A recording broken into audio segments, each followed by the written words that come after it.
had a wonderful Lag BaOmer. I don't know if anyone went to Meron, but either way, may the zchus of Rabbi Shimon Bar Yochai is zechusai Yagein Aleinu. So we are in the middle of, towards the end of Perek Aleph. This is Seif Yud Aleph. And again, this is the very, very interesting vort of the Gra, taken from the Gra in Mishlei. Why Torah is compared to water. And the point was that water is matzmiach whatever is there, meaning you pour water over ground, so the water is a medium of growth, whether it's something good or something poisonous. Right, the water is indifferent. So you pour water over wheat, you'll get chitim. You pour water over poison, you will get poison. So the Gemara says this is the kayach of Torah. Torah will be magdil, it will grow, cause to grow, whatever exists within your panemius. So if in your panemius there are Midos tovos, the Torah will cause the Midos tovos to get better and deeper. And if chas v'shalom there are bad Midos, the Torah will not cure the bad Midos, but rather the weeds will continue to grow and be destructive, and that's why you're mechuyev to be Isaac in addition to limud HaTorah. So again, we talked about those who opposed mussar. They said all you need is learning, but here the Gra says beferish, you have to work on actively uprooting your midos ra'os, so they shouldn't get worse and worse. Now, it is interesting, the Gra does say this can be before learning or after learning, because the analogy would be you can weed a garden, after you plant as well. And I think that that's actually the key to the problem that people would have with the Gra, and that is, if you take it literally, that if you have bad midos, the Torah is gonna make it worse, then l'chayra, if I have bad midos, I shouldn't learn. I shouldn't learn. I'm better if I don't learn. And yet, that's not yitachin. We're not going to tell a person with bad midos, don't learn until you improve your midos. So I think it has to be the following. This is an incomplete paragraph in the sense that vadai, Torah gives you, no matter who you are, Torah gives you all sorts of wonderful, wonderful things. It will also cause the weeds to grow. But when you get rid of those weeds later, you will have the benefit of everything you did before. In other words, you are still better off learning afal pichein. The Gra is just warning you that if you have bad midos, you're going to have a harder time being masakin them later than before, because the Torah is going to make them worse. But you see, the chap, which is not stated here, is that just because Torah is going to make it worse doesn't mean you shouldn't learn, because you will still have many, again, like watering a garden, right? Watering a garden will cause the good stuff to grow as well. But the weeds get stronger and bigger and taller, and it'll be a much more difficult job to uproot them. That's still a big chiddush. But at least I think that answers the issue of, why should I bother learning if I have bad midos? I assure you the Gra would not tell you not to do that. Now, the other thing, I mentioned it very quickly, I didn't elaborate on it, is that the Gra does not say, how much time should I devote to weeding the garden, right? After all, if all you did all day was pull up weeds in your garden, you wouldn't necessarily be cultivating the garden that much. There's a lot of other stuff to do. So, he doesn't say, but the emes is in Nefesh HaChaim, there's a very, very interesting cheshbon about how much time you should devote to inyanim of devekus. He's not directly talking about tikkun amidas, but we would classify it as mussar generally, whether it's devekus, thoughts about Hashem, thoughts about purifying yourself. Rav Chaim basically says when you're learning, you shouldn't really focus on those things, you should focus on just understanding the learning. But he says you need a certain amount of time, and what he compares it to is this. He compares it to the Gemara in Shabbos. There's a pasuk that says, Yiras Hashem hi eitzarai. Yiras Hashem is your treasure house. So he touches up, eitzarai does not mean treasure, it means treasure house. So he says that, and the Gemara in Shabbos compares it to grain, that if you have a lot of grain, but you don't have a suitable place to put the grain, an otzar, a storehouse, the grain is going to rot. So Yiras Hashem is the otzar for the tefua. It's not the tefua, It's the Eitzar for the Tefillah. So he brings a Mishnah in Bava Metzia. The Mishnah in Bava Metzia says that when I sell you grain, I'm allowed to include in the total weight a certain percentage of dirt. Apparently, the grain is preserved better if it's in the dirt from which it grew. So a certain amount of the grain can include the dirt, and the loker cannot complain. And the shear is 1/24th of the total volume. In other words, the getter is, if I sell you, whatever it is, 24 bushels of grain, so one of those, you can have a whole bushel of dirt and rocks within the grain, because that improves the quality of the grain. So says Rav Chaim, if Yiras Hashem is called the Eitzar, and the Eitzar is a preservative of the grain, so it shouldn't rot, so Memela, we see from here that the ratio is 1/24th, meaning 1/24th of your learning time you should devote to Devekus and Yiras Hashem and mussar. So that's less than Rabbi Yisrael Salanter, but that would mean, let's imagine you learn, let's say 12 hours a day. So that gives you a half an hour should be devoted to mussar and Yiras Hashem. That's the Yiras Hashem, Hi Eitzarai. The Yiras Hashem is the treasure house, which means the preservative, the protector, and that would be the shear as to what protects the tevuah, because Torah is also called tevuah. Torah is called grain, and the like. So that might be the mussar, I don't know, that might be the mussar of the minhag of yeshivos, to have a half an hour of mussar. They were presupposing a 12-hour learning day. Our day's a little shorter in terms of storm, but that was it. So that's an interesting point. Now you may say, what's bothering Rav Chaim so much? I mean, why not be, I mean, if this is such an important thing, why not, after all, why shouldn't I think about HaKadosh Baruch Hu all the time? Why shouldn't I be Isaac and Yiras Hashem like all the time? What's the problem? What's the downside with it? So the emes is, I think Rav Chaim was afraid of the fact that he didn't want people to focus too much on the direct Yiras Hashem that you get through learning Torah, because if that's going to be the case, there's going to be many aspects of Torah where we don't directly connect it to Yiras Hashem. In other words, like this. Let's assume, we have this problem in our Somayach all the time. A person comes, they're looking for the meaning of life. Okay? So they come in and they hear that in yeshiva you discover the meaning of life. So, all of the questions are going to be answered. Why was I created? Why do I live? What's the purpose of everything? So they sit down for their first Gemara share, for the meaning of life. And all of a sudden we talk about Shnayim Ochsim B'Talis, two people holding onto a talis, and whatever it would be, or an ox scores a cow. And, so if you have a legal mind, you enjoy that because it's, analytical. But if you're a spiritual seeker, you're going to come up a little empty initially. Actually, it is a good question. I don't see this as so spiritual. I don't see Shnai Mochsim B'Talis as teaching me why I was created in the world. Now, of course, it's all in there, but it's not there in a direct way. So Rav Chaim was afraid, if you're too self-consciously spiritual when you learn, you're not going to bother with Shnai Mochsim B'Talis, and you're certainly not going to get involved in a Ramban or a Rebbe Kiva Eger or a Ketzosa Choshen, because that's getting more and more and more and more technical and legalistic and analytical, and it seems to be getting more and more and more away from spirituality. So Rav Chaim is almost giving us an Eitz HaTorah. He's basically saying, listen, don't think about the spiritual stuff all the time. Yeah, there'll be times of the day where you should consciously think about it.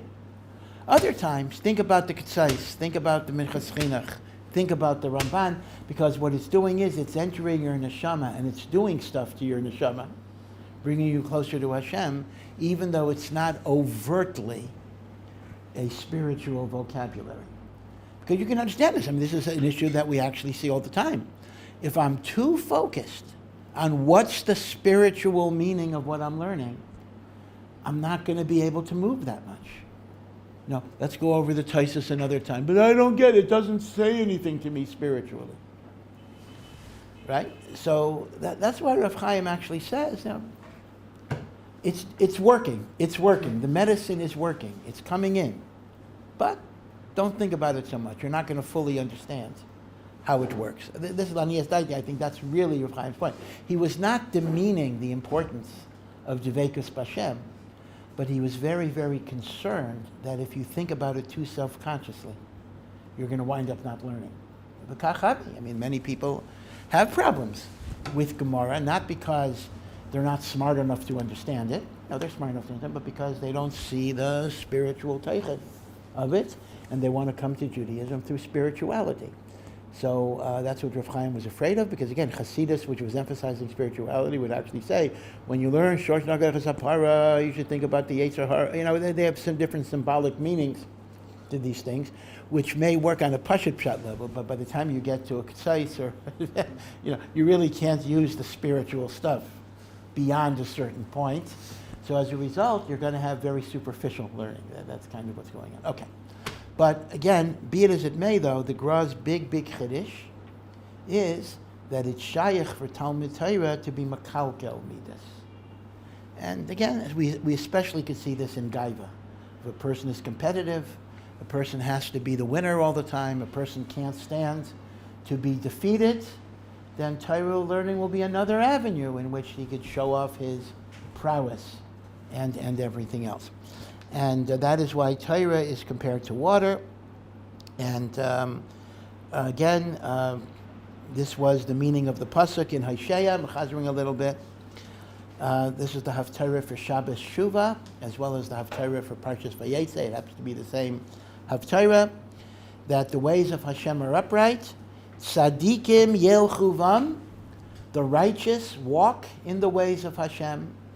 Upaishim yikashlu bam, and sinners stumble in those ways. So again, you hear the Graz Diak. If the pshat is that tzaddik walks in the ways of God, and the Rasha does not walk in the way of God, they're two different roads. But the pasuk doesn't say the Rasha walks on a different way. Rather, they're both walking in the way of Hashem, and the Rasha stumbles. But why? If the Rasha is walking in the way of Hashem, he shouldn't be a Rasha or a Posheya. So you see how the Graf answers this. He says, no. We're talking about two people who are learning Torah. But the tzaddik was Masake in his Midos. So the Torah makes him greater and greater and greater. And the Posheya was not Masake in his Midos. So fakert, it is the very Derech Hashem that drags him down. Mamish Medoyek. The Derech Hashem drags him down. And then he says also the meaning of the Gemara that says that if you're Zeicha, Torah is a Sam Chayim, an elixir, a medicine that gives you life. If you're not Zeicha, Torah is a Sam Maves. Torah is a poison. Again, it's a pretty clear diuk, actually. And once you know this Gra, this is Pashut Pshat of those words. What do you mean Torah is a Sam Maves? I hear that you can say it's not going to help you, it's not going to elevate you, it's not going to improve you. Okay. But the Torah itself can be your poison? The answer is yes, it can. Because Torah can make the Midos rise even worse. And Chas v'shalom, you may meet a point of no return because of that Torah learning itself. And then the final thing he brought, which is I think where we broke off, was the remez of Beis HaKisei. Right, the Gemara talks about the different things you have to be grateful for. And one Mandi Amar says, the Beis HaKisei, that you have an outhouse when you need it or a bathroom when you need it. And the Gemara says, Beis HaKisei is the best answer of everything. One answer was a shidduch, all sorts of things, right? So, Beis HaKisei.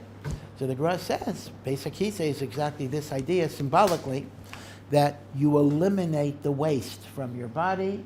So when you try to destroy the Midos Ra'is and eliminate them, that is called going to the Beis HaKisei, right? And that's what it means. Beis HaKisei is odif, is the most important thing, because otherwise the Torah will be makalkel you, and the Torah is going to make you worse. And that's what he says. We're in the middle of Yud Aleph. Al Zer Ramzu B'masha kosvu, beis hakisei adifa mikulu. That's what the Gemara means when it says beis hakisei is better than everything, because everything else gives you good. But as long as that poison is in you, they're going to magnify the poison. V'chein masha kasav hamayich b'beis hakisei. Right, there are Gemaras that says spend a long time in the beis hakisei is good. Again, the Gemara is not masber if that fits the time limits of Rav Chaim Volozhiner, but be it as it may, you spend the time that you need. V'chein masha kasav hashkem v'tzei harev v'tzei. Again, the Gemara is collecting all the bathroom references here. There's another. Again, we don't. Baruch Hashem, we're zocha. One of the chastei habore is we're zocha to indoor plumbing, which is a very good thing. But in the olden days, in some places in the world even today, you could be stuck in all sorts of places. So one of the advice that an Amira gave his son was hashkem. When you get up in the morning before you go on a trip, go to the bathroom, relieve yourself in the morning, and at night, when you finish, relieve yourself so you shouldn't be caught in a difficult situation. So the Gra allegorically interprets it, again, this is all derech remes, says that the morning of your life is when you are a young person, and the evening of your life is when you are an old person. And it's emphasizing the idea that tikkun hamidos, now maybe this is a little discouraging, is a lifelong process. A person might think, okay, I'm young, I got to work on myself. But I work on myself. Once I did the job, right? Once I got rid of the weeds, they're not going to come back. Well, a gardener will tell you they do come back, you see? So therefore, the remez is, tikkun hamidos is not only for a young person, but even at whatever age, a person has to consciously strive to improve themselves and be misakein, and that means, and the language is, shelo tisrachek mibarecha, so you shouldn't ever be far from your Creator, Hashem, merchak rav, because at some point, if you allow the weeds to get so big and strong, lo tuchal lahayel, you will not be able to be misakein them, you will not be able to rectify them. What do they say about one of the Baalei Mussar story? I don't remember all the details about the story, but they were at some meeting of Rosh Yeshivas, and a senior Rosh Yeshiva, an older person, got up and said, it was a shaila about negias. Somebody said that you have personal agendas, you don't have unclouded judgment. So he said, I'm an 85-year-old person, and I don't have these cheshbainis anymore. So I think the Alter of Slobodka got up and said, don't think that because you're 85, you don't have the jealousies that a person can have at 15. He says, you can have the same things, and they could even be worse because you've had them longer. So he says, Midos Rosh can kind of last forever, but you can constantly work on them and improve them, and the like. And that's what the Gemara says is the meaning of hashkem v'tzei, take care of it in the morning and take care of it in the evening. Now, then he goes on, this is really a separate thought, v'tzorich l'mashmesh eze mida ra'a gover bo. A person needs to approach this with chachma. You have to try to identify what is my problem, what is my struggle. In other words, you can't just say, I'm going to work on my midos today. That's a very general statement. That doesn't say what you're going to focus on. That doesn't say how you're going to do it. And different times of your life, there may be different challenges. Sometimes you'll be struggling with jealousy. And sometimes you'll be struggling with laziness. And sometimes you'll be struggling with anger. Now, certain things might be constant. You may be struggling with them like all the time.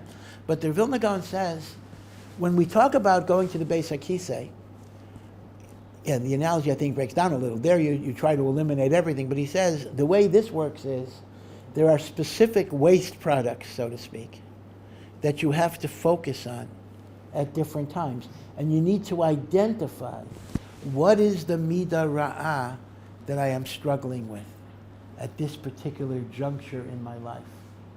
And that takes honesty, and it takes cheshbon hanefesh, right? So you have to point this out. Lo ke'elu balei taiva shemisanim v'hataiva miskaber biyoser.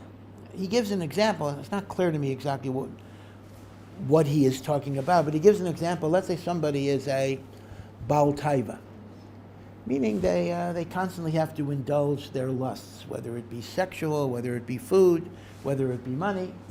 So they decide, I'm going to break my taivas by going to an extreme. I'm going to fast Monday and Thursday. Right? So they're kind of saying, I'm going to address my taiva by breaking it. But what happens is they don't really have a game plan, because all that's going to happen is they're going to fast. And when they break their fast, their taivas are going to be much, much stronger, because they'll be so hungry that they're going to break their taivas and be subordinate. So the Vilna Gaon says you have to make a cheshbon. You have to talk about, how do I change myself? It's not simply by going to some, actually this ties in more to what he said before, not just going to some extreme, then becomes like an elastic band, right? You pull it in that way, it bounces back the other way with more force. So you have to make a cheshbon. He says there are people who try to work on taiva by just fasting, and then the taiva miskaber b'yaser, v'tzorech lazar armumius gedayla, and that is why you need great wisdom. This is a matter of wisdom. Shviras hamidais is not only about discipline. Of course, it is about discipline, but the Gra says Shviras hamidais is about chachma. Armumius is chachma, and that is the meaning of arum biyira. This is a phrase Chazal says. Now, the word arum itself is a very interesting term. The word arum appears by the Nachash. Ha-Nachash haya arum. And the translation of arum there is chacham. The Nachash was wiser, smarter, cunning, more intelligent than any of the other animals. Now, it's an interesting word, because arum also means naked, without clothing. Why would we describe arum? Now, arum is usually kind of negative, meaning it's a cunning type of wisdom in which you can defeat somebody, you can exploit their weaknesses. So usually it's not complimentary. But either way, why would cunning and naked be related at all? Like, what would the shaykhus be between arum as cunning, smart, bright, intelligent, and naked? If anything, it's almost the opposite, because part of being cunning is to deceive, to trick. In fact, arum is sometimes used as ramai. In fact, the Nachash was able to deceive Adam and Chava in eating the fruit by trying to show that it'll be a good thing to do so. So it's not clear. I mean, some say that in Lashon HaKodesh, sometimes words are used in opposite ways. So, for example, lisharesh, root, is used to uproot. So arum, which normally means naked, can also mean someone who covers up their agenda, just like lisharesh. But okay, you have to be mayan taka. In other words, we can think about this some more. Exactly, what's the shaykhus between nakedness and chachma? But it is also true that although arum is usually using your cunning to defeat somebody, Chazal use it with respect to Yiras Hashem, that you have to be arum beyira, cunning, wise, smart in Yiras Hashem. So what does that mean? You have to be cunning in Yiras Hashem. So the Gemara says that to be kovesh the Yetzer Hara and to rectify your Midos, it's not enough to have a good heart, and it's not even enough to be very strong and disciplined, but you need to have a deep understanding of your enemy and figure out the best ways of defeating your enemy. And therefore he says that takes chachma, which essentially means you need to understand yourself, you need to understand your weak points, and then you need to develop kind of a strategy as to how do I avoid falling into my weak points, or conversely, how do I strengthen myself so the weak points aren't going to be so powerful? So this is why the Gemara says that mussar is a chachma. Now this goes back to what Rav Yisrael Salanter later said, that he divided the learning of mussar into two groups. There is mussar be'iyun. Learning mussar be'iyun, like you learn a sugya. And then there's mussar be'hispilus. Hispilus means emotional arousal. Mussar be'hispilus would be, you would take like a mantra, you would take one Maimer Chazal and say it over 100 times, and that would arouse you, that would strengthen your feelings, your emotions. But mussar be'iyun is to really think about this intellectually. Now, again, we're very far from this, unfortunately, because we think mussar be'iyun means like, I learned Mesilas Yesharim with Mefarshim. It's not so much Mefarshim, although Mefarshim could give you insight. It's more of an iyun. The iyun is not so much iyun in the sefer. The iyun is iyun into you. You're the sefer. And you have to say, what makes me tick? What motivates me? Rabbi Zelik Pliskin, I don't know him, but I hope he's well. He's written many, many books on Midos, Tovos, and the like. And one of his books, I love the title, actually it's a good book also. It's called Anger, the Hidden Teacher. And The Hidden Teacher is a really, really good title, because his point is that when I try to understand myself and why I behave a certain way, my bad midos can often be a teacher as to what is going on with me. So he says, what makes me angry? Why do I get angry if I get angry? Right? People get angry over different things. Some people get angry because somebody spilled coffee on them, and they get really upset. Other people don't care at all about that. But if somebody doesn't say hello to them in the morning, they get crazy. Right? So what is the issue? Like, why does something bother me and why does something not bother me? Why do things make a difference and why do some things don't make a difference? So Rav Pliskin in this book has all sorts of checklists. He has like these surveys as to, you kind of give yourself these tests about anger, and in that way you get to understand yourself. And once you get to understand yourself, you're then able to figure out the best way of dealing with the problem, because you know what sets you off and then you can work on it. Psychologists sometimes call this like floating above yourself. It's imagine that you can have an out-of-body experience where you're still alive here, but you're like floating above you, observing you. Actually, that's not always such a pleasant thing. Like, why is this person like yelling or screaming or getting angry or falling asleep, etc.? And if you can get that detachment a little bit, in which is if you're watching yourself on a video or whatever it would be, that's a way of trying to understand what's going on. Again, this is complicated, but that's what the Gemara is saying, that Orim B'Yira takes a lot of wisdom, and this is because the Nachash is called Orim, Mida Keneged Mida. Now the Nachash becomes the symbol of the Yetzer Hara. And the Nachash is Orim. The Nachash is cunning and wise in a negative way to figure out ways to drag you down. So the way you fight the Nachash inside of you, which is the Yetzer Hara, is by your own armumius, your own wisdom as well. Okay, so this is really one of the great teachings of mussar, that mussar is not only about wanting to be a better person, it's about thinking, about knowing myself and the like. Now, I mentioned before, the Chazon Ish had a little bit of a discomfort with the mussar movement. The Chazon Ish was machshiv the Gedolim very, very much. In fact, the Chazon Ish said about himself, that he's against the mussar movement, but he's against the opponents of the mussar movement even more.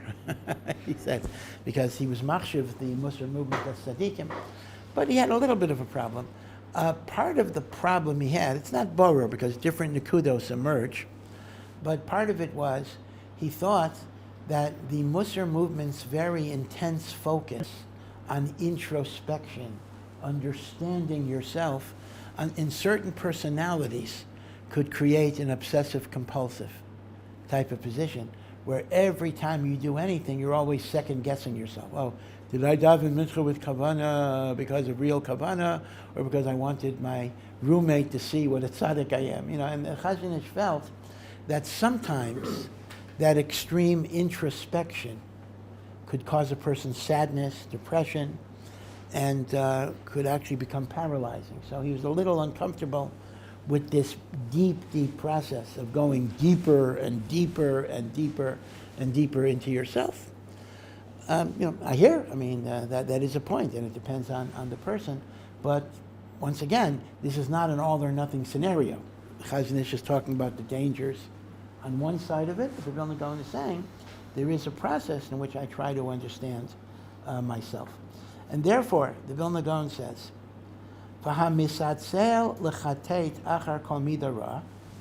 if you're too lazy to, l'chatet is to get rid of the roots, to go down to the roots and try to uproot, and you simply deal with superficialities, Eino mayalai kol hagdarim v'hasayagim shu'aisa. So a person makes all sorts of fences. I'm going to fast Monday and Thursday. I'm going to stay up, till 3 in the morning. I'm going to put my feet in ice cold water so I don't go to sleep. I'm never going to have cake again. The Vilna Gaon says, if you don't try to understand the source of these bad midas, then all of the various behaviors to address them are just superficial bandages that are not going to help you. Ki kol maka she'eina nirpas bifnim. Because again, he's quoting different Gemaras. It says, when an injury is on the inside of your body, you cannot heal it by bandages on the outside. It's an internal injury. So he's saying Midos Ros are an internal injury. It's not just a behavioral problem. V'haf geder atera shimaginu matzla neharas biatzluso. And therefore, even the Torah, which by its nature should protect you from the Yetzer Hara, it's not going to help you because the Midos Ros will just get stronger and stronger based on the first point that he made, that the Torah is compared to water.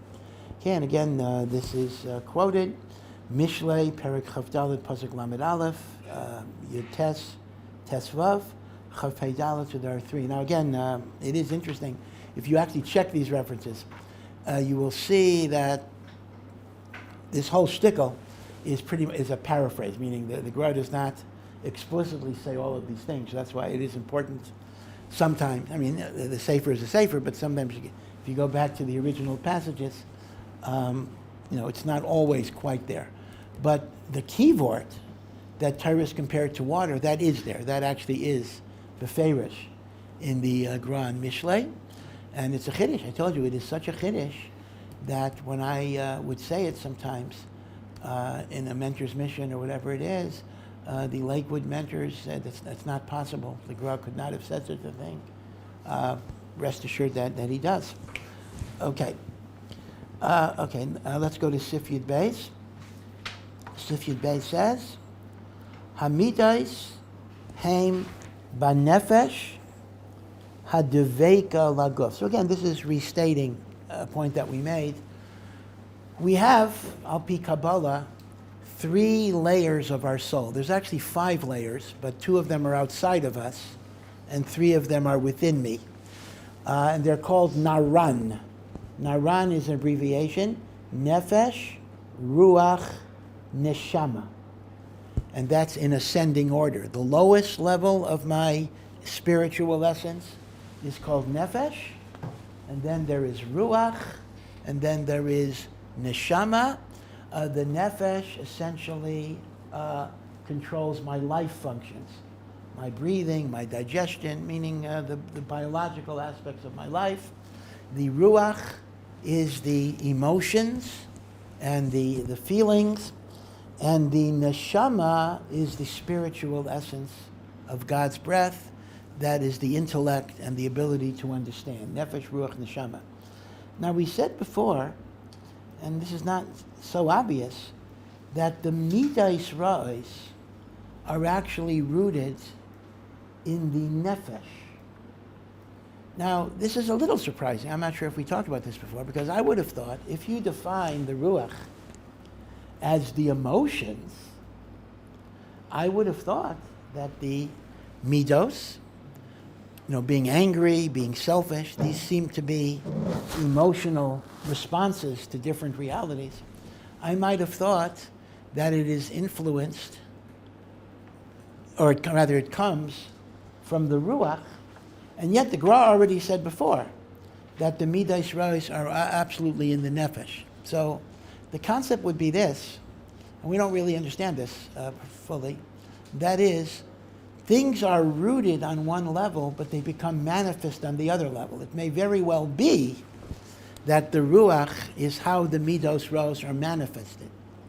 But the root of the midos ra'os is in the nefesh, and you'll recall in the excerpt in the Hakdama to Even Shelaima, which was an excerpt from Rav Chaim Vital in Shara Kedusha, he connected the midos ra'os and the midos teves to the four yesodos of the guf, right? We have the yesod of Eish, and the yesod of Mayim, and the yesod of Ophor, and the yesod of Ruach, right? These are said to be the four principal foundations of matter, but they also have spiritual parallels.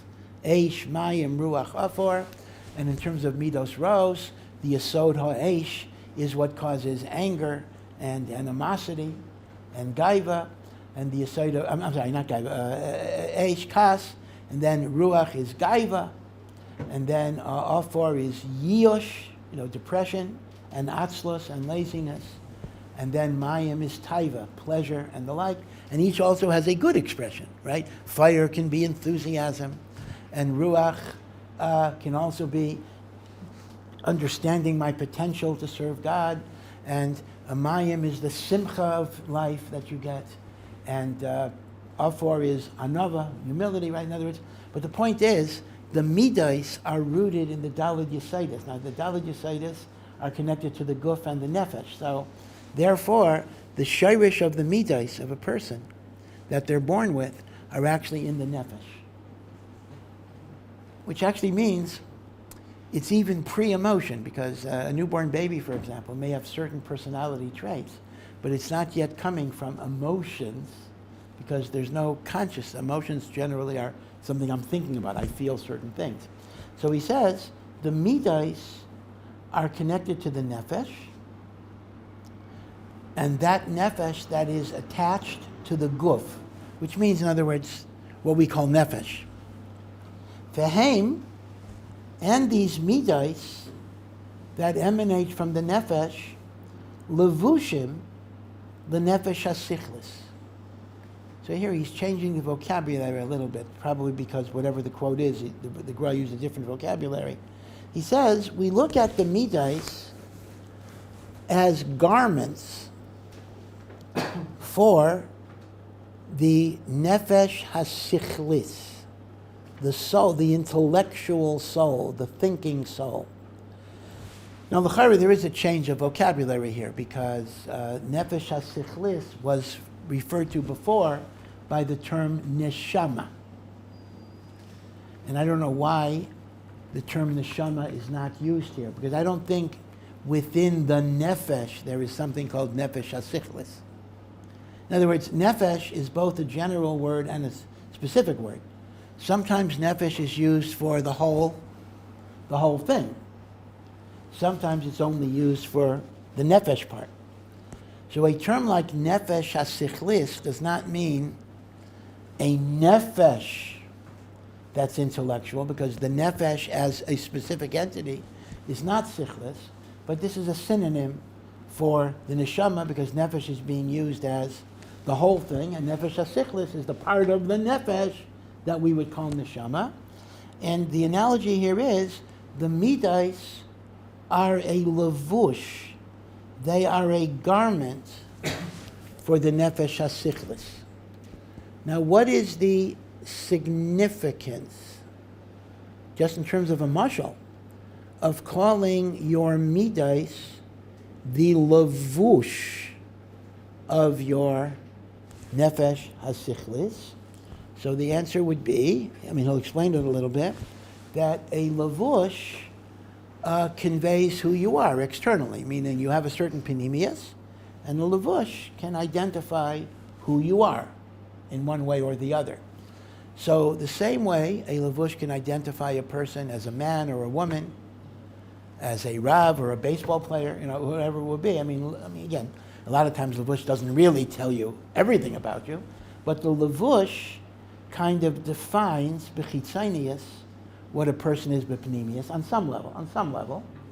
So too, the midos are like a lavush that describe who you really are, meaning your nefesh hasichlis can have all sorts of beautiful ideas.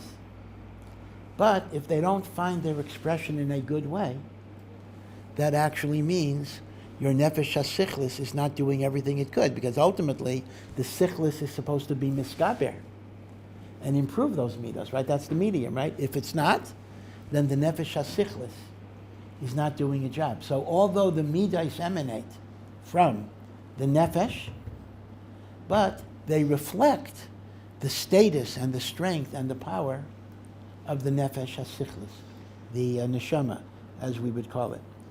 Now, in a positive way, kamo sha'adam mitkabed al yidei halavush umayla olav chen.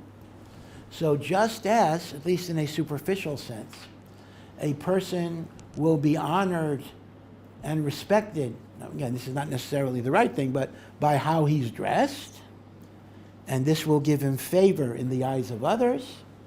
Kain, ein ha-Torah mayla chen al lemdeha, v'ein zeichen lekaved, rak im yesh bahem midos tayvais.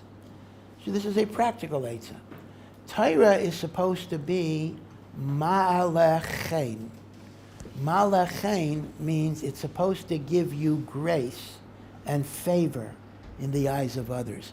If you're a person who learns Torah, to be frank, people look at you, they should like you. They should feel, what a wonderful person you are. You learn Torah. Ma'alechein. It's ma'alechein. But says the Gra, if we look at midas tayvais as a lavush, so the same way, a person's wearing rags, rightly or wrong. We're not necessarily saying that the mashal is correct the way it should be, but lamaisa, you see somebody in rags, you tend not to respect him. That's just a mitzias, not that it should be the mitzias. So the same thing he says in mitzias, in true mitzias, he says the chen that you should get from Torah, you're not going to have if the midos are bad. That's why they're called a lavush. A lavush is ma'alechein. The midas tayvais are ma'alechein. Although it's interesting, the way the Gemara says it, it's not, this is interesting, it's not the midas tayvais that are ma'alechein. The midas tayvais will enable the Torah to be ma'alechein. That's an interesting way, it's kind of an awkward and an interesting way of putting it, because that would imply, would it not, that if a person has midos tovos and doesn't learn Torah, there may not be ma'alechein. You'll ask me, l'chayra there is, right? Yeah, if you have a really, really nice guy, people will tend to like it, but maybe not really. Maybe not really. Say he's a nice guy, but they're not going to have a depth of feeling. But when you have ma'alach chen connected with Torah, midos tovos connected to Torah, then there's levushin are going to be ma'alach chen al lemdah. Now, a person might say, ein zeichen lekavod, they won't merit to honor, rak im yesh b'hem midos tayvais, v'zeh shekasuv, again, the Gemara offers these interesting Ramazim interpretations, Rav Yechanan Kari Lamani Mechabdusa. This is a Gemara in Shabbos. Rav Yochanan used to call his clothing Mechabdusa, that which honors me. As he had a certain importance in dressing nicely he felt that that was an expression of respect, self-respect. So how's the Gemara interpreting it? That's interesting how the Gemara is interpreting it in a non-literal way. That when Rabbi Yochanan called his garments that which gives him honor, he didn't only mean his clothes, although he might have meant his clothes as well. He meant his Midos Tovos were the source of the honor that he got, right? That's the chap, that the Midos Tovos are called the Malbushim of a person. Now, you might ask a simple question. I mean, am I supposed to care if people honor me or not? Like, why do I care? Why do I care? I mean, isn't that diabetic? He said, have good midos because then they're going to honor you and they're going to respect you and they're going to like you. There's a famous book that even in the yeshiva world, people sometimes recommend from a guy, Dale Carnegie, How to Win Friends and Influence People. And I'll tell you the truth. I will tell you. There will be yeshiva mashgiach. Of course, a lot of books have been written since then. So any mashgiach that's recommending Dale Carnegie, grew up in the 50s. But still, this is a book that is still recommended sometimes. They'll tell a guy, a person that has problems relating with people, read Dale Carnegie, How to Win Friends and Influence People. That's going to be a good mussar book for you to read. And it'll be recommended in yeshivas. I don't know here, but in America for sure. So what's Dale Carnegie's thesis? Dale Carnegie's thesis is mamish this thesis.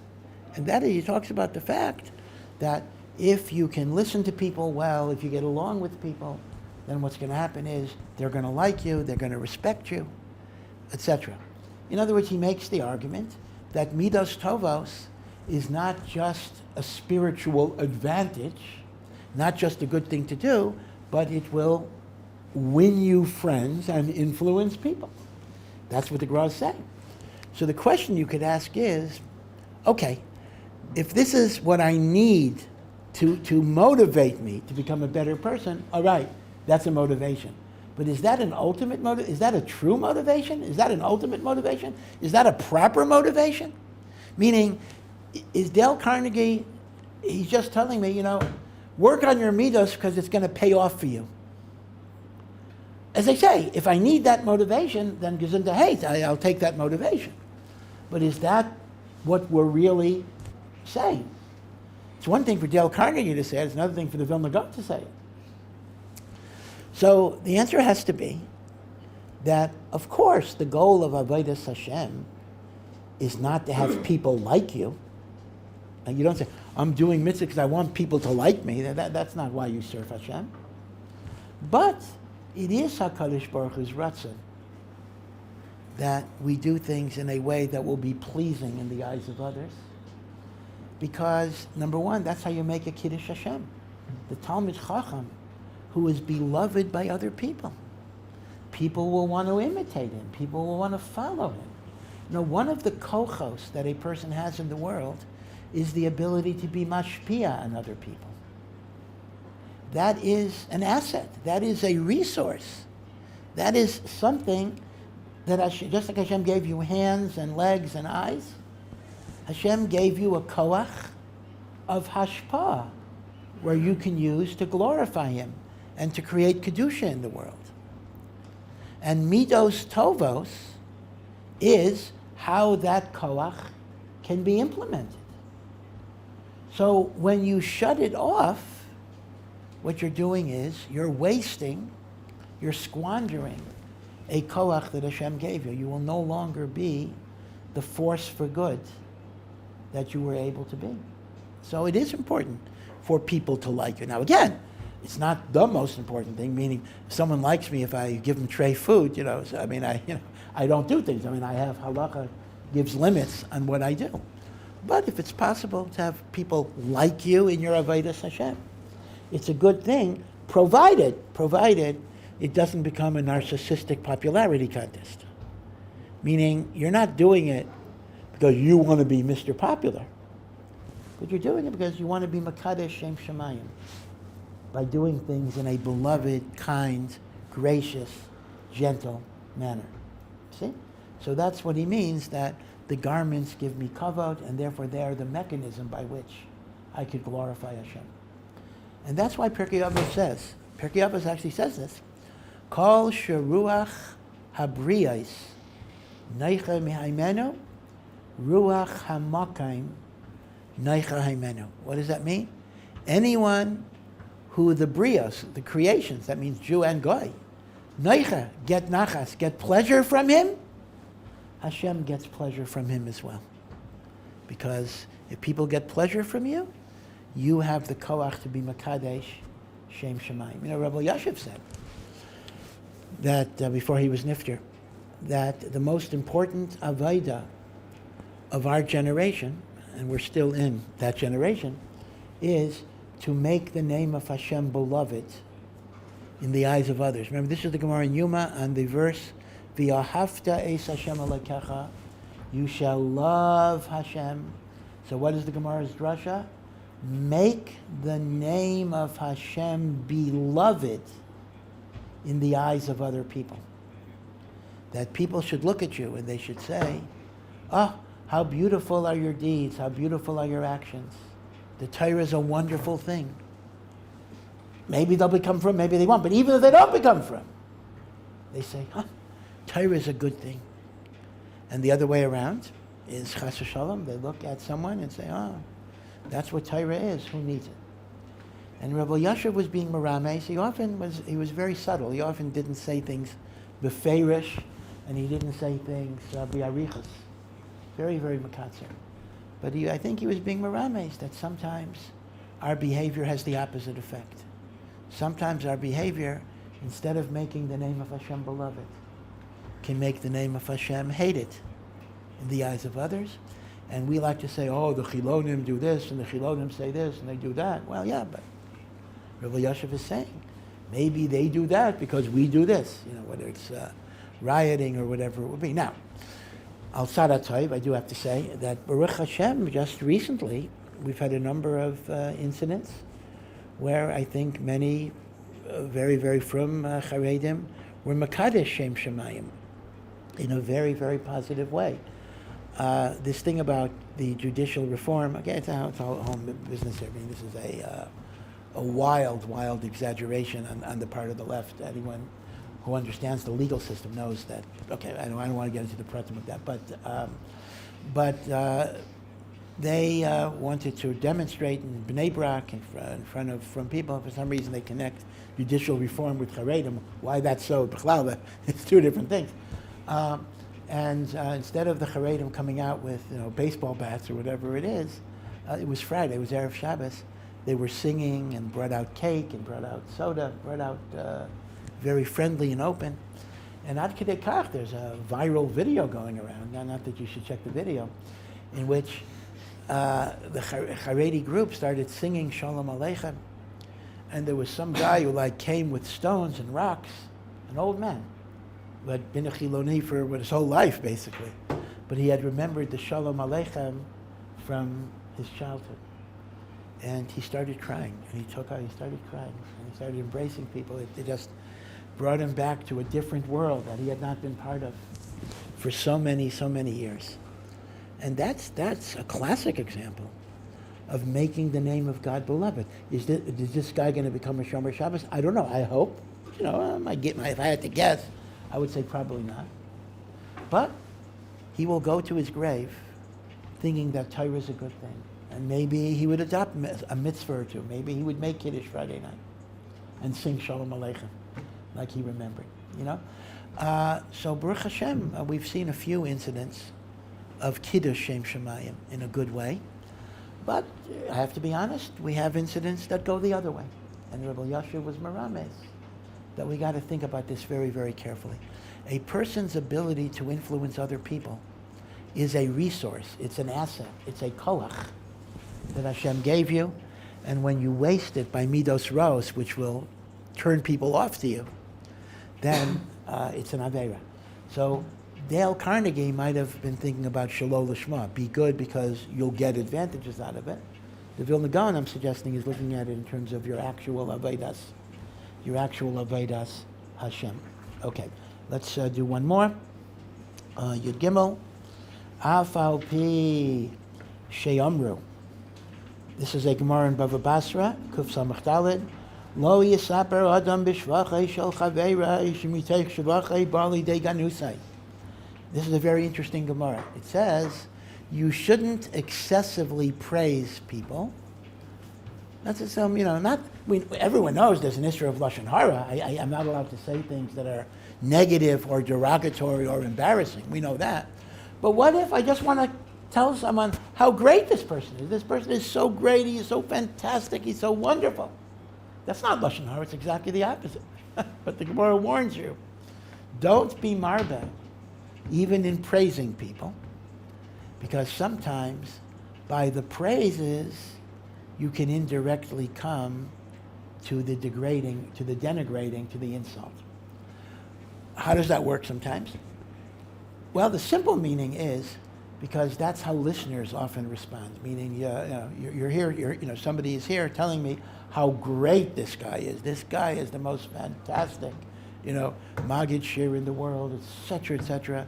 So I might be thinking, he's not so great. I remember, when he said something that was slugged up. Especially, I'll tell you, it is sometimes a thing when you're telling one Rebbe how great another Rebbe is. So it's in the Rebbe's, not so right. Yeah. So it's sometimes better, even if it's not, and I don't mean necessarily it'll come to Lashon Hara, but even if it doesn't come to Lashon Hara, but the fact that your words are causing somebody to have a negative thought about someone, that's improper. After all, every time I say Lashon Hara to you, you didn't do anything, you just listened. But it's usher for me to cause you to have those negative, bad thoughts, right? That's what Lashon Hara is. I'm not allowed to kind of communicate to you things that you will look at the other person in a more derogatory or embarrassing way. So the chiddush of the Gemara is that can work even in complimenting people. That even in complimenting people, you got to be careful because sometimes that may cause negative thoughts to arise about the person. This is a Gemara in Bava Basra. So the Gra now says there's an exception to that, amazingly enough. Mikol makom, mi shemeforsam b'midos tovos, adraba, ro'oi l'shabchei, shebezeh lo shayach mitoch shuvachei bali de ganusai, shahakol mishabchin oso. So he says the difference is, if I'm praising somebody, he's so bright, he's so smart, he's such a gain, he's such a masmid, and I do it too much. I mean, obviously you could say good things about people, but if you keep on doing it, so people are going to think, I remember the time he shut the door on me because I was not, whatever it is, or he didn't say shalom aleichem to me when I said shalom to him. In other words, you're going to think about the gnus. But says the Gra, when somebody truly has midos tovos, there is no problem in being mishabeach him because there's nothing bad anybody could say. Because the midos tovos, what are you going to say? What criticism is there going to be? And then the Gra says, and even if somebody will say something bad, no one's going to believe him anyway. Again, this ties into Sif Yud Beis, meaning the midos tovos is how you find chen b'einei abrios. So if you have chen b'einei abrios, you're not going to, it's a chiddush in the Gemara, you're not going to have the problem shemitoch shuvachai atabal libnusai, because that's the mailas chen of the midos tovos that a person has. Okay, we'll stop here and have a good Shabbos.